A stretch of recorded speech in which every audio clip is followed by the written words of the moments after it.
आत्मा नए नए शरीर तो बदलता ही है, बल्कि हर एक जन्म में भी उसे जो शरीर मिलता है वो एक शरीर भी उसी जन्म में बदलता रहता है। ये बात मेरी समझ में नहीं आई केशव, क्योंकि एक जन्म में तो प्राणी को एक ही शरीर मिलता है। नहीं, एक नहीं, अनेक शरीर मिलते हैं एक ही जन्म में। मैं अब भी नहीं समझा प्रभु। मैं समझाता हूं। याद करो अपना बचपन। उस समय अर्जुन का शरीर कैसा था? एक बालक का। और आज वो शरीर कहां है? वो शरीर तो बदल गया इस शरीर में। अर्थात वो शरीर नहीं रहा। आज तुम्हें एक युवक का शरीर मिला है। इसी प्रकार प्राणी को जन्म के समय जो शिशु का शरीर मिलता है, वही शिशु का शरीर काल के प्रभाव से एक बालक का शरीर हो जाता है। फिर वो किशोर अवस्था में आता है, फिर एक जवान पुरुष का शरीर बनता है, फिर अधेड़ उम्र का, फिर बूढ़े का रूप लेकर अंत में एक सूखे पत्ते की तरह। वाह प्रभु वाह।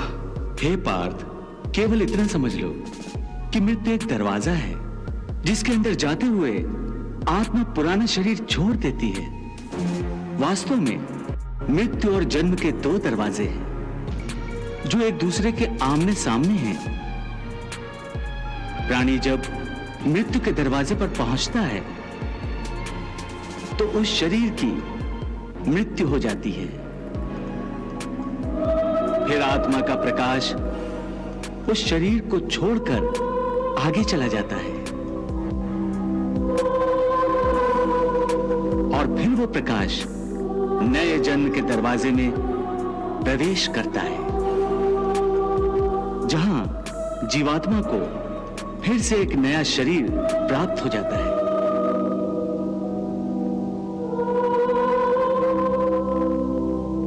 और वहां से उसके नए जन्म की नई यात्रा शुरू हो जाती है।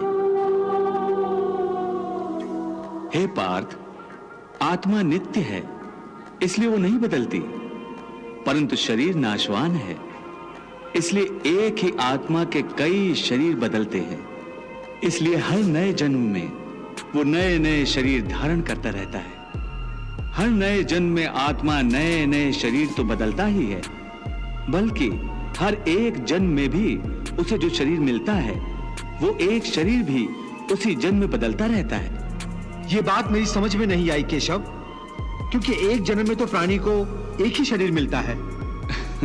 नहीं, एक नहीं, अनेक शरीर मिलते हैं एक ही जन्म में। मैं अब भी नहीं समझा प्रभु। मैं समझाता हूं। याद करो अपना बचपन। उस समय अर्जुन का शरीर कैसा था? एक बालक का।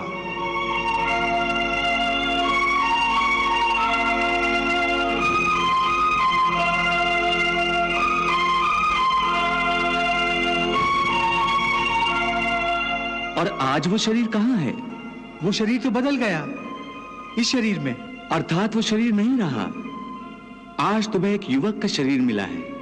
इसी प्रकार प्राणी को जन्म के समय जो शिशु का शरीर मिलता है, वही शिशु का शरीर काल के प्रभाव से एक बालक का शरीर हो जाता है। फिर वो किशोर अवस्था में आता है, फिर एक जवान पुरुष का शरीर बनता है, फिर अधेड़ उम्र का, फिर बूढ़े का रूप लेकर अंत में एक सूखे पत्ते की तरह जीवन के वृक्ष से टूट करके फिर वही चक्र शुरू हो जाता है। फिर वही जन्मना, रेंगना, उठकर चलना, फिर लड़खड़ाना और गिर जाना। ये सब शरीर के कौतुक हैं। इतनी बात समझ लोगे तो ना तुम्हें किसी के मरने का शोक होगा और ना तुम्हें मृत्यु का भय होगा। आत्मा को सुखी या दुखी नहीं करते। यदि हम आत्मा है तो फिर ये सुख दुख का आभास हमारी आत्मा को क्यों होता है? ये सुख दुख का आभास आत्मा को नहीं होता, केवल शरीर को होता है। तो फिर आत्मा को क्या होता है? आत्मा को कुछ नहीं होता, क्योंकि ये होना न होना, सुख दुख, सर्दी गर्मी, ये सब प्रकृति के नियम हैं।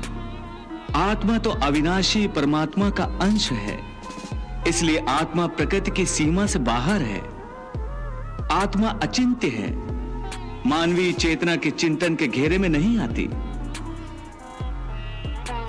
अर्जुन, आत्मा पर प्रकृति और सृष्टि के नियम लागू ही नहीं होते, क्योंकि वो सृष्टि और प्रकृति दोनों ही की पहुंच से बाहर है। जैसे एक चिंगारी अग्नि का ही अंश होती है, वैसे ही आत्मा परमात्मा का ही अंश होता है। इसलिए वो नित्य, अजन्मा, सनातन और सर्वव्यापी है, स्थिर रहने वाला और अचल है।